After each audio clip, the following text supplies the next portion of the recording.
Merhaba arkadaşlar, kanalıma hoş geldiniz. Bugün sizinle beraber aklınızdaki kişi bugün hayatında neler yaşıyor ve siz neler yaşayabilirsiniz bunlara bakacağım. İlahi güçten en net bilgileri alarak aktarabilmek için niyetimi alıyorum. Enerjiye dahil olmak için kanalıma abone olmanız ve bu videoyu beğenmeniz yeterli olacak. Ücretsiz olarak da WhatsApp şifa grubumuza katılabilirsiniz. Günlük his yüklemelerini yaptığım ve şifa çalışmaları paylaştığım bir gruptur.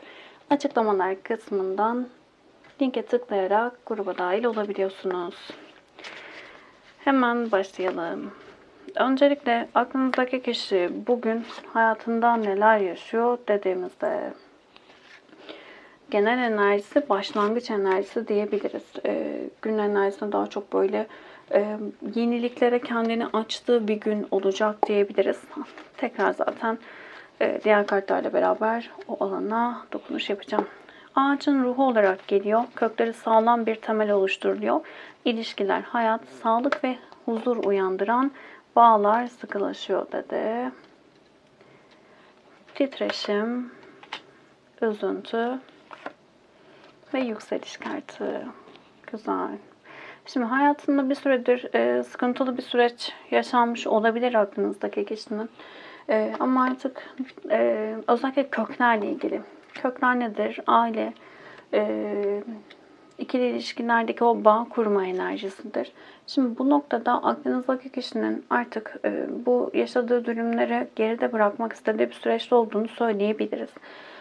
Ciddi şekilde üzüntü duyduğu, yorulduğu bir süreçten geçmiş. Artık enerjisini yükselterek bu alandan çıkmak isteyen bir aklınızdaki kişi var. Yükselen artan kartıyla beraber şimdi bu hüzün öyle bir üzüntü ve hüzün ki şimdi bakın ortada geldi. Bu enerji aslında aklınızdaki kişinin hayatında her zaman olan bir enerji. Yani sadece şu an yaşadığı olaylar, durumların dışında içinde bazen hani insanlar der ya benim içimde hep bu duygu duruyor der. Şimdi böyle bir şey. Hayatında her zaman bir hüzün, bir üzüntü enerjisi var. Bu onun işte çocukluktan itibaren yaşadığı olaylardan kaynaklı da olabilir. Ya da atasal bazı durumlar olabilir. Herhangi bir atasının böyle bir üzüntü durumu varsa, hüzün durumu varsa o duyguyu da taşıyor olabilir aklınızdaki kişi. Ama artık bu enerjiden arınmak isteyen, bu enerjiden çıkmak isteyen bir yapısı var diyebilirim, isteği var diyebilirim. O yüzden de yeni bir başlangıç yapması da çok aktif olarak geliyor. Şimdi algı, kırmızı işaretler der, bakış açısı der, evlilik kartı, evlilik bağı, toplumsal sözleşme, kaçmak, duyguları kaçış, duygulardan kaçış, karışıklık, bellek kartı, nostalji, tekrarlama, geçmişi yeniden yaşamak ve taze başlangıç kartı. Şimdi genel olarak şimdi ağacın ruhunda da dedik ya köklenmek, bağ kurmak, aile ya da ikili ilişkilerde köklü beraberlikler. Şimdi evlilikle ilgili bazıları daha önce bir evlilik yaşamış olabilir. Bazıları evli olabilir. Ya da hiç evlenmemiş olabilir. Şimdi burada genel olarak evlilikle ilgili bir kaçma isteği içerisinde olduğunu söyleyebilirim. Özellikle geçmişte bir evlilik yaşandıysa ya da şu an bir evlilik durumu varsa bu evlilikten çıkmak isteyen bir enerjisi var. Bu zamana kadar işte köklenmek, evlenmek, birlik olmakla ilgili tamamlanmamış bazı duyguları var aklınızdaki kişinin. Genellikle bu tarz kişiler evliliğe çok yanaşmayan kişiler olur. Evlilik yapmamış olma ihtimali çok yüksek. Evlilikten kaçan bir enerjisi olabilir. Ya da evlilik yapsa da daha çok böyle bazı toplumsal durumlardan kaynaklı aile baskısı olabilir. İşte belki bir çocuk isteği olabilir gibi gibi. Ki köklenmeyle ilgili problemi olan kişiler çok fazla çocuk isteği içerisinde de olmazlar. Çünkü kendilerini var hissetmezler. Bu dünyaya ait köklenmiş hissetmezler. Ama farklı durumlardan kaynaklı bu durumlar yaşanmış olabilir. Şimdi genel olarak artık bu alandan çıkmak isteyen, kaçmak isteyen bir enerjisi var. Özellikle dediğim gibi geçmişte bir evlilik yaptıysa ya da bir evliliği varsa aynı döngülere tekrar girmek istemeyen bir enerjisi var ve şimdi algı kartı, bakış açısı. Şimdi bu noktada şöyle söyleyebilirim. Evlilikle ilgili korkularının üzerine de gidecek olabilir. Ama daha çok şöyle bir enerji hissettiriyor. İster kendi yaşadığı durumlar olsun, ister atalardan ya da işte akrabalardan, işte geçmiş yaşamlardan gelen duygu olsun. Burada daha çok aynı şeyleri yaşamak istemeyen, bir bağın içerisinde olmak istemeyen bir enerji var. Ne kadar kökleri sağlam bir beraberlik kurmak istiyorum dese de, enerjisi bu olsa da burada genel bilinçaltı durumunda bu konularla ilgili çok büyük olumsuz tanımlamalar, kodlamalar var. Ve bazıları için burada bir beraberlikten kaçış olabilir. Bazıları için evlilik fikrini tamamen kapatmak olabilir. Buradaki yeni başlangıç daha çok şöyle bir başlangıç. Şimdi bakın, Joker kartında iki farklı resmediliş şekli vardır ama şimdi bu destedeki özellikle şeydir biraz. Önüne bakmadan gitmektir. Yani sonunu düşünmeden harekete geçmektir. Uçurumun kenarındadır ve önünü görmüyor aslında. Bunu aktarır bize. Yani çok böyle akıllıca düşünülerek yapılmış bir, alınmış bir karar değildir. Burada daha çok aklınızdaki kişinin kendi hayatındaki değişim ve dönüşümü istiyor ama kendi hayatımı yaşamalıyım dediği bir bakış açısıyla bunu yapıyor. Bazıları evlilikten kaçmak için bunu yapıyor. Bazıları geçmişteki o durumları bildiği için aynı şeyleri yaşamamak adına yapıyor. Umarım anlatabildim burayı. Genel olarak bir başlangıç enerjisinde diyebiliriz. Şimdi ayrıntılı bakalım. Bugün hayatında neler olabilir? İş hayatında, özel hayatında, sizinle ilişkisinde ve aile, çevreyle ilgili. Yıldız. İş hayatında genel olarak güzel enerjiler hakim olabilir. Artık parlayacağı güzel enerjilerin üçü de büyük arkana geldi. Şimdi hayatında daha böyle iş hayatında parladığı, yükseldiği bir sürecin içerisine giriyor olabilir. Şimdi diğer kartlarla netleşecek çünkü yıldız kartı bize karmalardan da bahseder aynı zamanda. Şimdi kıskançlık, kaybetme korkusu geldi ve ödün. Şimdi burada bir süre iş hayatıyla ilgili kendini yalnız hissettiği bir sürecin içerisinde olacak diyebiliriz aklınızdaki kişi için.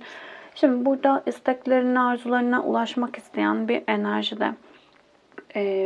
Ki buradaki o star enerjisi, yani yıldız enerjisi aslında sistemin onun iş hayatına çok güzel yerlere getireceğini, güzel oluşumların olacağını mesajını bize veriyor. Ancak bu noktada çok fazla rekabet ortamı içerisine girecek.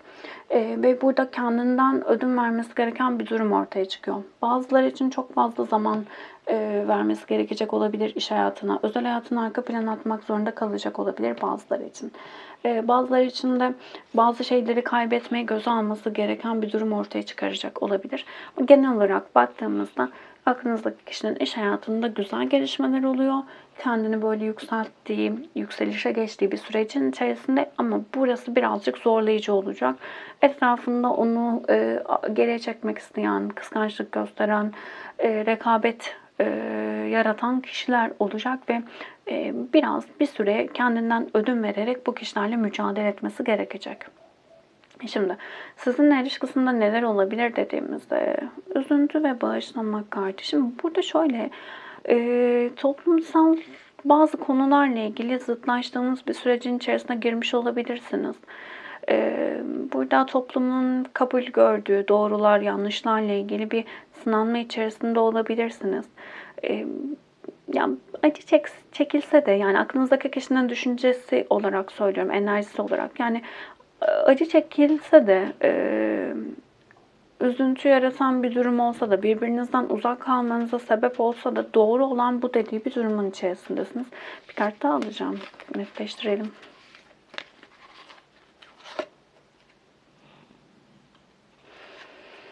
Evet.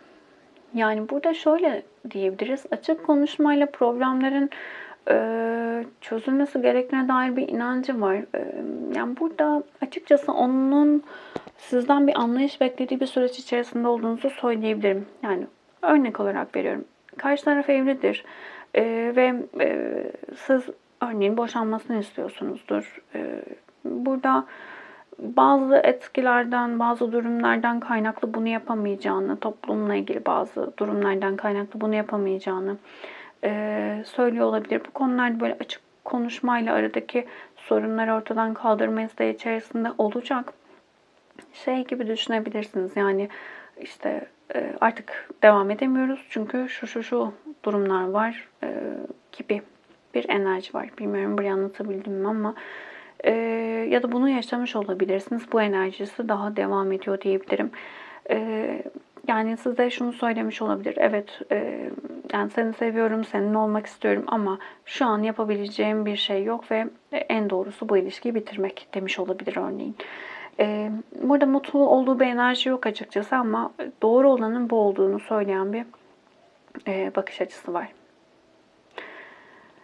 Şimdi aileyle ilgili neler yaşayabilir dediğimizde, anne ile ilgili bazı sıkıntıları olabilir aklınızdaki kişinin. İşte evlilik, anne ve dişil enerji ile ilgili alan onu evlilik ve bağ kurmakla ilgili geriye çekiyor olabilir. Konuşamadım.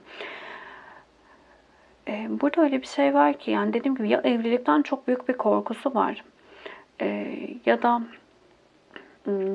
bir evliliği var ve bu alandan çıkamıyor, çıkmak istese de.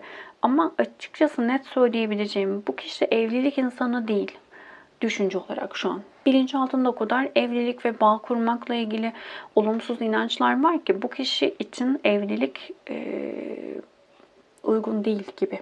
Yani öyle diyeyim size. Buna sıcak bakmıyor. Bunun altında da anne çıkıyor diyebiliriz. Büyük bir bölüm olarak, inanç olarak. Şimdi anne ile ilgili çok ciddi şeyler olabilir. Yani yüzleşilmeyen çok sıkıntılı durumlar olabilir. Güvenli bağlanma zaten olmadığı görünüyor açıkçası ve burada genellikle çocukluk döneminde anne karnından itibaren başlayan bir süreçtir güvenli bağlanmayı oluşturan. Tabii ki daha sonraki aşamalarda da anneyle kurulsa bile daha sonraki beraberliklerde ya da hayattaki o yaşayışta karşımıza çıkan durumlarda da o bağlanmamız zarar görebilir. Kaygılı ya da kaçıngana dönebiliriz ama ilk etapta baktığımızda bağlanma anneden başlayan bir olay. Hatta annenin karnından itibaren başlayan bir durum oluyor. Burada sanki anneden sevgi almamış, anneden beklediğini alamamış bir kişi olarak geliyor ve açıkçası burada anneyi biraz düşman gibi gören bir enerji var. Ona zarar veren, onu yoran bir enerji var. Bir öfke ve kin var diyebiliriz. Bu konularla yüzleşmesi gerektiğine dair bir inancı var. Evet. Bu şöyle bile olabilir. Bu zamana kadar hep kendini başkalarına kabul ettirmek zorunda kalmış olabilir. Çünkü güvenli bağlanma kurmadığında kişiler, kuramadığında hep kendilerini kanıtlamaya ve varlığını kabul ettirmeye çalışırlar. Çok yorucu bir enerjidir. Şimdi onun hayatında olanlar bu şekilde, sizin hayatınıza bakalım. Papağan metaforu olarak geliyor. Dıştan görünenin içine erişemeyen, hakikate ve işin özüne ulaşamayan, tekrardan öteye gidemeyen dedi. Bazı konularda takılıp kalıyorsunuz hayatınızda ve bugün enerjisinde daha çok bununla ilgilendiğiniz bir gün olacak diyebilirim. Güvenle ilgili çok ciddi sorunlarınız olabilir sizinle. Ki bakın, karşınızdaki kişide güvenli bağlanma yoksa ya da güven konularında sorunlar varsa size aynalık yapıyordur zaten bu kişi ve sizde de bu duygular, bu durumlar vardır, inançlar vardır. Bu noktada sizin de aldatma, aldatılma ile ilgili, güvenle ilgili ciddi sorunlarınızın olduğunu söyleyebiliriz bilinçaltında. Sistem aslında bazı şeyleri çok net gösteriyor ama görmek istemiyor da olabilirsiniz ya da göremiyor da olabilirsiniz. Daha çok günün enerjisinde böyle bir sessizlik hakim olabilir. Hatta kendinizi kandırdığınız bir durumun içerisinde de olabilirsiniz. Yani bir şeyleri görebilmeniz adına sistem sizi zorluyor olabilir.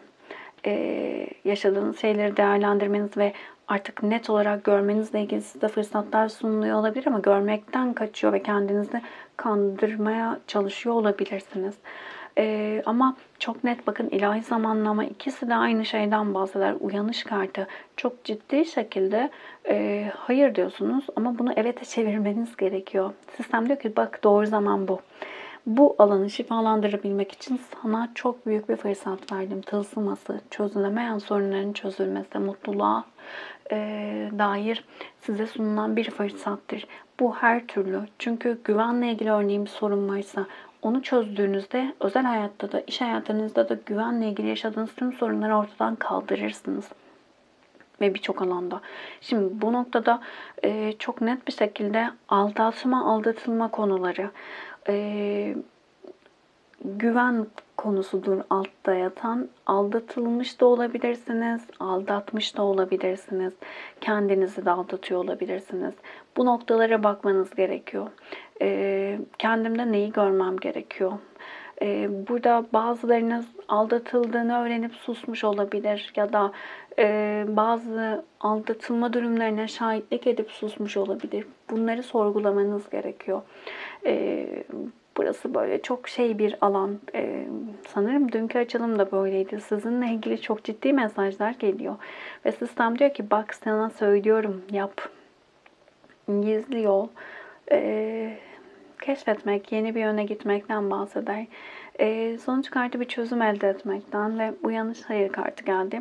Şimdi doğru zamanın geldiğini ve artık bir konuda netleşmeniz gerektiğine dair bir mesaj var.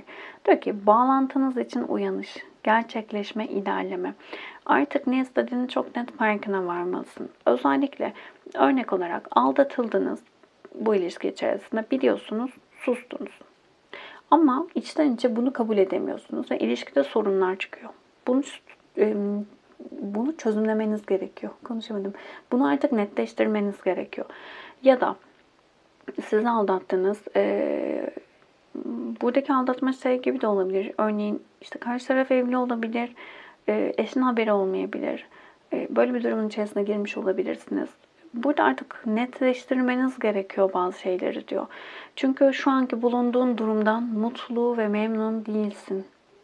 Mutlu ve memnunmuş gibi yapmaya çalışarak kendini aldatıyorsun. Ama artık doğru zaman ve artık bir sonuca gelmelisin, sonuca varmalısın diyor sistem. Yani bu mesajları çok değerli görüyorum. Çünkü yani tarottan gidersek bunun sonu kuleye doğru gider. Kule kartı nedir? Yıkımdır.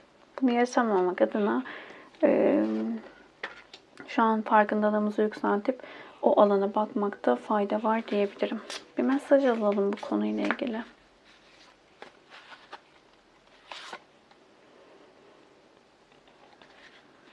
Şimdi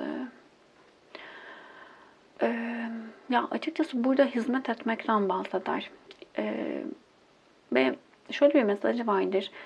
Şimdi iyi ya da kötü yoktur der. İlişkinde minnettar ol der. Gör der. Şimdi özellikle bu alanda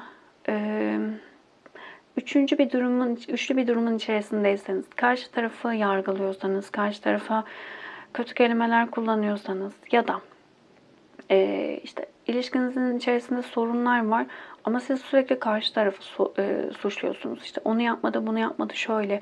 Şimdi bu noktada biraz dengeye gelmeniz gerektiğine dair bir mesaj var. Yargılamada olduğunuz sürece o yargılama devam eder ve sizin kendi hayatınıza akar bu durum. Bir kontrat gibidir. Yargıladığınızda yargılanırsınız. O yüzden bu noktada iyi ya da kötü gibi ayrımlar ya da işte doğru yanlış gibi ayrımlardan uzaklaşmak ya da dışa odaklı olmaktan çıkmanız gerektiğine dair bir mesaj var diyebilirim.